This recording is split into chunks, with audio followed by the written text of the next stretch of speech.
Hello दोस्तों, आज की इस वीडियो में हम बात करेंगे जो C S C V L E को यू सी एल में जो रजिस्ट्रेशन की क्या प्रोसेस है 2024 में। और यू सी एल के अंडर में C S C V L E क्या काम कर सकते हैं, आधार में क्या क्या अपडेट कर सकते हैं, और एलिजिबिलिटी क्राइटेरिया क्या है, बेनिफिट्स क्या हो सकते हैं इसके।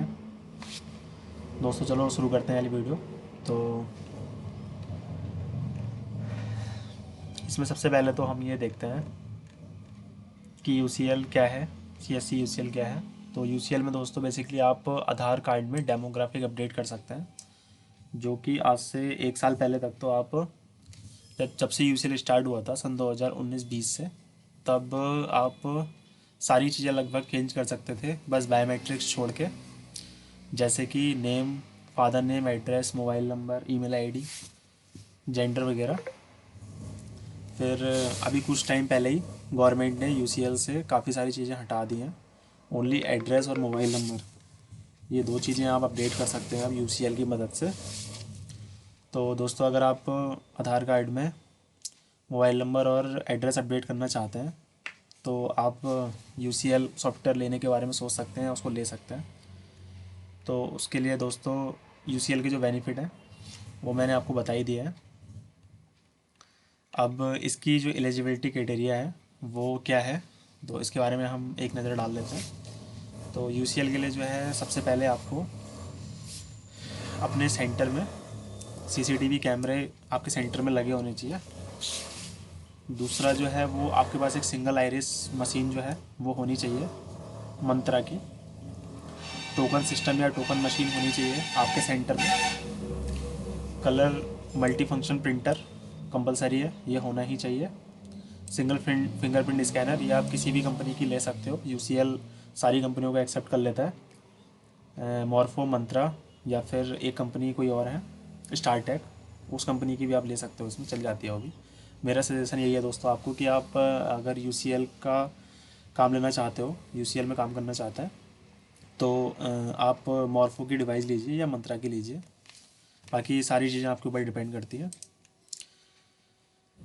आधार कार्ड चाहिए ऑपरेटर स्लैश सुपरवाइज़र का, और टॉयलेट फैसिलिटी होनी चाहिए सेंटर में। अगर नहीं भी है तो नियरेस्ट होनी चाहिए आसपास सेंटर के, ताकि जो कस्टमर आते हैं उनको प्रॉब्लम ना हो। आधार ऑपरेटर का सर्टिफिकेट होना चाहिए। ब्रॉडबैंड कनेक्शन होना चाहिए आपके सेंटर पे। एक सेपरेट लैपटॉप होना चाहिए यू सी एल स्पेसिफिकेशन के अकॉर्डिंग। इसकी स्पेसिफिकेशन अभी हम आगे वीडियो में डिस्कस करेंगे। वी एल ई का जो है वो बैंक वी सी कोड होना चाहिए। और मतलब जैसे जो सी एस सी की तरफ से हमें बैंक वी सी मिलता है, एक्सिस बैंक या एच डी एफ सी या फिर एस बी आई या उत्तराखंड ग्रामीण बैंक, या जिसके भी हैं, जिस भी बैंक से हो, लेकिन आपके पास बैंक वी सी कंपलसरी है। इसके बाद रैंप और व्हील चेयर की अवेलेबिलिटी होनी चाहिए दिव्यांग कस्टमर के लिए। बेसिकली आपका जो सेंटर है अगर वो सेकंड या थर्ड फ्लोर पे है, तब उस कंडीशन में ये चीज़ एप्लीकेबल होती है, अदरवाइज़ तो इसकी ज़रूरत नहीं है। इसके नेक्स्ट बढ़ते हैं तो ऑपरेटर और सुपरवाइज़र का पुलिस वेरिफिकेशन, जो कि 3 महीने से ज़्यादा पुराना नहीं होना चाहिए, इसको चलित प्रमाण पत्र कहते हैं। तो ये भी होना कंपलसरी है।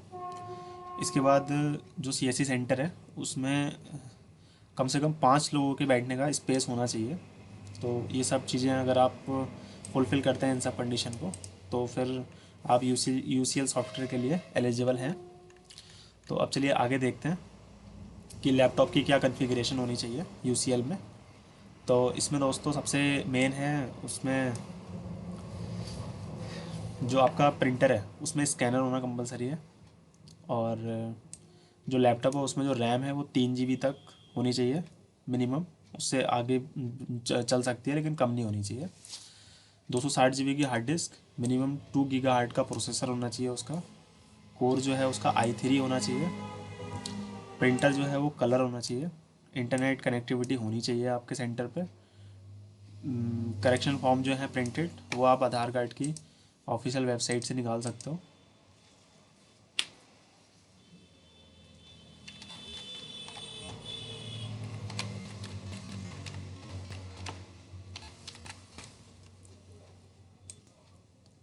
ये आप गूगल में सर्च करके दोस्तों आपको मिल जाते हैं फॉर्म्स। ये फॉर्मेट्स अपडेट हो गए हैं।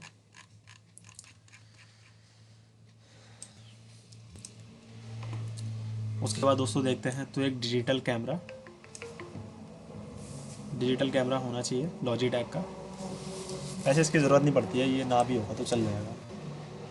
इसके नेक्स्ट में हम देखेंगे single fingerprint authentication device like morpho. इन्होंने भी मॉर्फो सजेस्ट किया हुआ है। और आपका जो लैपटॉप है वो जेन्युइन विंडो के साथ होना चाहिए। 7 और 8 तो दोस्तों अब नहीं चलती है, 10 होनी चाहिए, 34 या 64 बिट की। और सर्विस पैक 1 होना चाहिए और USB हब उसमें होने चाहिए 3-4, ताकि जो जितने भी पोर्ट हैं इनके वो उस उन USB हब्स में लग सकें। इसके बाद हम दोस्तों देखते हैं कि जो इम्पॉर्टेंट लिंक्स हैं UCL अप्लाई करने के लिए, तो वो यहाँ पे आपको डिस्क्रिप्शन में मिल जाएगा। लेकिन ये जो साइट है दोस्तों वो वर्क नहीं कर रही है काफ़ी टाइम से। तो अगर आपको UCL में रजिस्ट्रेशन कराना है तो आपको अपने डिस्ट्रिक्ट मैनेजर या डिस्ट्रिक्ट कोऑर्डिनेटर से संपर्क करना पड़ेगा। उन लोगों की सपोर्ट से ही आपको UCL में काम मिल सकता है अगर वो चाहें तो। अदरवाइज़ ये रजिस्ट्रेशन की वेबसाइट तो बंद है, आप खुद से रजिस्ट्रेशन नहीं कर सकते हैं इसमें। पहले ये वेबसाइट ओपन थी, जब मैंने काम लिया था UCL का सन 2020 में, तो मैंने इसी वेबसाइट से रजिस्ट्रेशन किया था अपना। उसकी वीडियो भी मेरे चैनल में पड़ी हुई है, मैं उसका लिंक आपको डिस्क्रिप्शन में दे दूँगा, आप रजिस्ट्रेशन की प्रोसेस देख सकते हैं। बाकी 2024 में तो ये बिल्कुल ही बंद है वेबसाइट, 23 में भी बंद थी, हो सकता है बीच में खुली हो। तो दोस्तों आपको अपने डिस्ट्रिक्ट मैनेजर या डिस्ट्रिक्ट कोऑर्डिनेटर से संपर्क करना होगा और अपनी एलिजिबिलिटी पूछनी होगी कि आपको UCL का काम CSC की तरफ से मिल सकता है या नहीं मिल सकता है। तो बेसिकली दोस्तों अगर आप CSC में अच्छा काम करते हैं, अच्छी परफॉर्मेंस है आपकी, तो आपको काम इजीली मिल जाएगा। अगर आप CSC की तरफ ध्यान नहीं देते ज़्यादा तो थोड़ा मुश्किल हो सकती है। बाकी आप डिस्ट्रिक्ट मैनेजर डिस्ट्रिक्ट कोऑर्डिनेटर से मिलके UCL के बारे में बात कर सकते हैं। तो दोस्तों इस वीडियो में बस इतना ही। अगर आपको इस वीडियो में से रिलेटेड कोई भी क्वेश्चन हो तो आप मुझे कमेंट बॉक्स में पूछ सकते हैं। बाकी मेरा व्हाट्सएप नंबर है, इसमें आप मेरे को व्हाट्सएप में भी सीधा सवाल मुझसे पूछ सकते हैं। अगर कोई भी परेशानी आपको CSC या UCL या ऑनलाइन सर्विस से रिलेटेड या उत्तराखंड में किसी भी सर्टिफिकेट या पैन कार्ड, आधार कार्ड, किसी से भी रिलेटेड ऑनलाइन वर्क से या कैफ़े से रिलेटेड आती है, तो आप मुझे व्हाट्सएप में पूछ सकते हैं। इस वीडियो को कमेंट बॉक्स में बता सकते हैं। आप दोस्तों मिलते हैं नेक्स्ट वीडियो में। Thank you.